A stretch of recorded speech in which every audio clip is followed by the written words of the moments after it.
What's going on? It's the RapNerd, and I just got out of seeing Aquaman and the Lost Kingdom, which is a sequel to 2018's Aquaman. Yes, it's been that long, and I can say off rip that I enjoyed myself.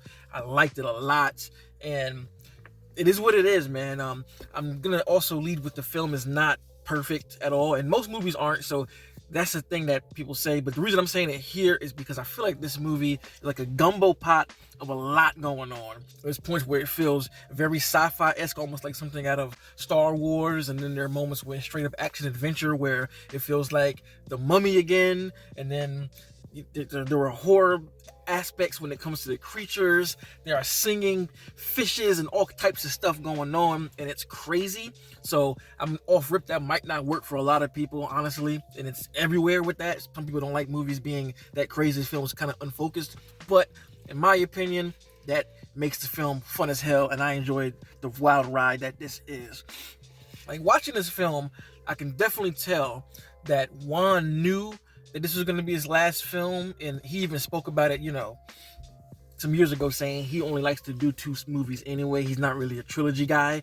So I feel like with this being the close off to not only his movie, but the DCEU, he just took the ideas like, yo, we got the second movie and there's a trilogy. There's an idea for a trilogy. Let's just combine them and put them in this one film and see where it goes. And we'll see what the studio will keep and what they won't. Because, again, I can definitely tell that this movie was edited down to be 2 hours. There's a lot of shit going on. A lot of ideas, a lot of different storylines at one single time. You know what I mean? So to get into the storyline, Arthur, now being the King of Atlantis, is doing his king thing, being political, talking to the Council of the Seven Seas about just things about the world, right? So I found those aspects to be pretty cool, and I understand what James was saying when it was like it's more political, and in that nature it is. Seeing him having to speak about certain matters that affect the surface and the land, and trying to still be a bridge of 2 worlds, because the Atlantis still does not care about the surface at all. Like, they're still with this thing like, look, we can attack the surface and get all this over with. And they were like, the only reason why Orm was able to do all the stuff he did is because we, the council, allowed him to do it. So there's a battle of power and beliefs here, which I do like. And while he's doing his thing, Manta has stumbled across this secret trident with a special and old world power that fuels his own army, fuels himself. He's able to bang with the Atlanteans like it's nothing. You know what I mean? So he's still revenge fueled and looking for blood for Arthur, and he's pretty one note of a villain. But that's how he is in the comic book. He doesn't have that much death. He just is like, Arthur let my father die, or in his head, Arthur killed my father, so I'm going after him with everything. I'm gonna make his life miserable. And he does that, and I think, though he's one note, he takes it so far and makes it and just does so much that it's like, oh shit, there's no reasoning with this dude. He don't care about nothing. And you'll see as this plan goes on that he really doesn't care about anything else but the demise of Arthur, his family, and the kingdom. So you got these 2 things going.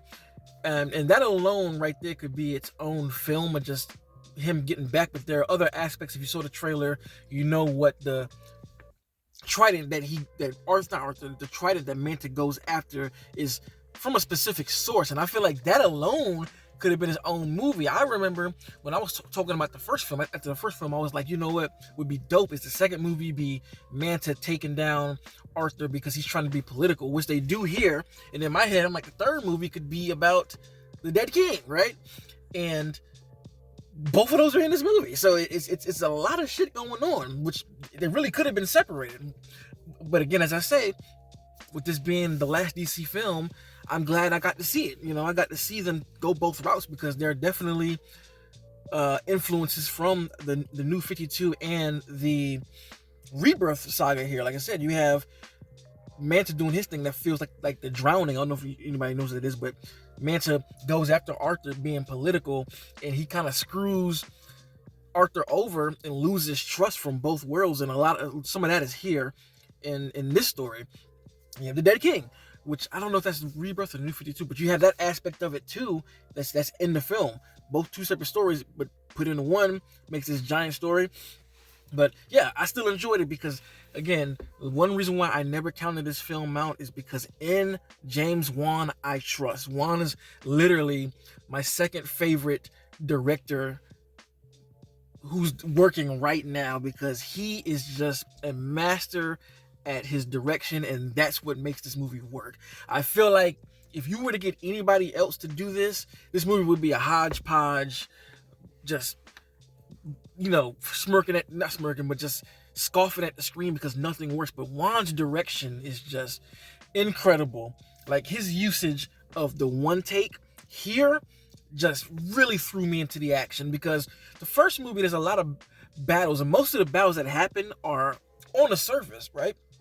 This film, the majority takes place underwater, so that same type of action that we saw on the surface is here brought down in the depths, when it comes to like the not about to say spaceships. It feels like a space movie, but with the water ships and the way they move and fly, and the way the camera just really gets into that. Like a lot of scenes when Arthur and Orm are like swimming, and hell, super swimming, I guess is what it's called. When these characters do super swimming, the camera like follows along with them. So it's like, as they're whipping around and swimming, you're right there with them, and the camera, does it with like one take, and it really feels immersive. Like, there's a sequence at the beginning that has to do with, I forgot the name of the underwater path, but the path that what is the name of it? But the airwaves within the oceans that kind of travel around, and when you go into it, you go super fast, right? I sound very ignorant. I forgot what the name of it is. There's a particular name for it, but there's a chase sequence while the whole Atlantis, a lot of the Atlantean soldiers are in this water flow, and the camera is just following from behind, swirling around, doing barrel rolls, and oh snap, ring fell, in one take, as it just with the ride of what's going on, and it's just very thrilling, yo. So James Wan's camera work here is great. The action is great. Some really, really good hand-to-hand combat, man. Like, there's a sequence when Arthur and Manta like have a one-on-one, and it only lasts for about under a minute, where they're just banging, going at it, with trident to trident, fist to fist, foot to foot, and that sequence is so good. Like, the way it was shot, the intensity of it, the range, and oh man, how can I say it? The range of shots in that one little fight, knowing when to scale in, scale back, and keeping it one take, and going from just karate kicks and that type of thing to flying, man, great. A lot of good action sequences, both with battleships and that kind of stuff, with hand-to-hand combat. Action is spectacular, and of course the VFX look great. The VFX look awesome. It makes sense to me why it took so long, because looks flawless, period. Like, that's one thing that they kept up as well from the first one, is the flawless VFX. Shit looks amazing, honestly. Great cinematography, great shots, and I guess from a visual standpoint, and just like how the action was handled, I enjoyed that and was highly entertained from start to finish. Now, to go into a little bit of the negatives, it does, like I said earlier, suffer from tonal issues. Like, there's a lot of jokes and humor, but for me personally, none of the humor worked really at all. I don't find the kind of humor that they try to go for Arthur to be funny. It's kind of cringe and corny and cheesy. But like the first one, those moments are like kept minimum. Like, it doesn't lean on the humor like some other films do. But they're there, but they just don't really work. And as I mentioned earlier, the film feels like it was probably a 2.5 hour movie, shaved down to be 2 hours, because it just feels like there's more dialogue here, and it moves really, really quickly. It can get clunky in spaces because of missing scenes that I feel. Another additive, this is not negative, but a lot of people want to know where Mira stands, right? Mira is in the movie a good bit. She's there enough for it to make sense, but she doesn't really talk a lot. And I could tell that her dialogue was trimmed down. Like, she does this one cool thing. She has this really, really cool sequence. And again, she's in the movie enough. She has her own action sequences. She's using her powers to do stuff. And she does something with her powers. And it's a great shot of her kind of floating in. And you would think that she would actually say something next, but it just cuts to the next scene. And it makes me go, they probably cut her dialogue down in the entirety of it. But again, she's enough of a presence that she does need to be in the movie. If she wasn't in the film, certain things would happen that would not be in Arthur's favor. So I'll say that about her. But back to the negatives, like the buddy cop thing is like, the way Orm and Arthur bounce off of each other, because Orm is super stoic and just serious all the time, and Arthur is kind of a goofball, and it just really looks cringe like a lot when he tries to go for the humor. I'm just like, I don't know why they went for that, but again, you could pick this movie apart. I'm just gonna be honest here. If you sit down and be like, this didn't work, blah, blah, blah, you could definitely pick the movie apart from a story standpoint, from the script. So the script still isn't great at all.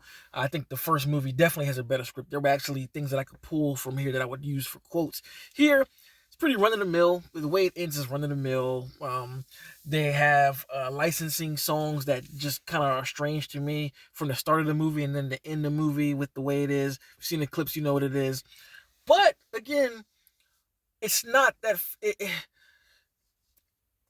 it's not that far cry from what the first one is. The first one is definitely better, but it's still a olive branch from that movie. And I was kind of scared of how much they were gonna do copy and paste, and they kind of do, but they just expanded it into the world of Atlantis, and I dug it for that. It was super entertaining. I would watch it again. I had a lot of fun with it. The action sequences worked well. The visual was stunning, and that's honestly all that I wanted from this movie. Again, the first one wasn't a masterfully written, crafted film either. It just had the great action, great visuals, great score. The suits look good. Same thing here. I enjoyed it. So again, if you are down with some crazy, overstuffed but wildly entertaining action sequences, visual flair, and hell, if you were a fan of the first one, you'll probably like this one. If you weren't a fan of the first one, this isn't going to win you over. So I'm just going to say that off top. But I enjoyed it. This is my most enjoyed live action comic book movie of the year so far. Of course, I think Guardians is better, but this film has what I personally wanted. Like I said, the action sequences just slapped very hard, and for that and all the other things that I mentioned, I will be returning to this film, and I'm glad that I got to see the Dead King, because that's one thing that I thought was dope. And that's not a spoiler, because it's actually in the trailer.